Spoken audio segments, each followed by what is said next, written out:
বিভিন্ন নেতৃবৃন্দ, বীর মুক্তিযোদ্ধা, বিজ্ঞ ব্যক্তি এবং বিভিন্ন সাংবাদিকবৃন্দ এবং শ্রমিক ভাইয়েরা, আজকে আপনারা জানেন মহান মে দিবস।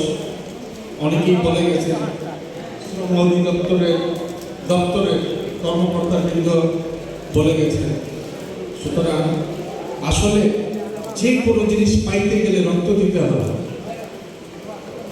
আমরা রক্ত দিয়ে স্বাধীনতা অর্জন করেছি, রক্ত দিয়ে স্বৈরাচার মুক্ত করেছি।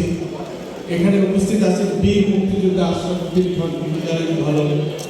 আমি বলবো, আমি অল্প কথা বলবো, অনেকে অনেক কথা বলছেন। আমি শুধু আমাদের যে গাড়ি শ্রমিক ওনাদের কথা বলবো। পুলিশ বলে যে আপনার কাগজ দেখি, আপনার ড্রাইভিং লাইসেন্স দেখি।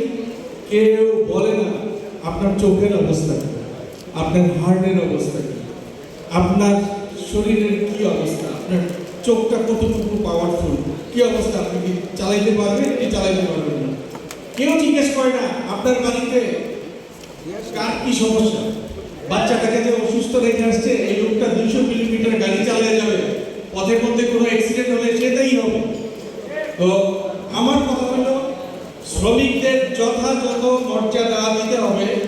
শ্রম দপ্তরকে অনুরোধ করব, যে সংস্কারগুলি হয়েছে সেই সংস্কারগুলি যেন কার্যকর হয়। প্রয়োজনে আরো সংস্কার দেওয়া উচিত। এবং আমি অনুরোধ করব, যতগুলি ঝুঁকিপূর্ণ কাজ আছে সেইগুলির তালিকা আমাদের জেলা প্রশাসন থেকে শুরু করে শ্রম দপ্তর তারা তৈরি করবেন।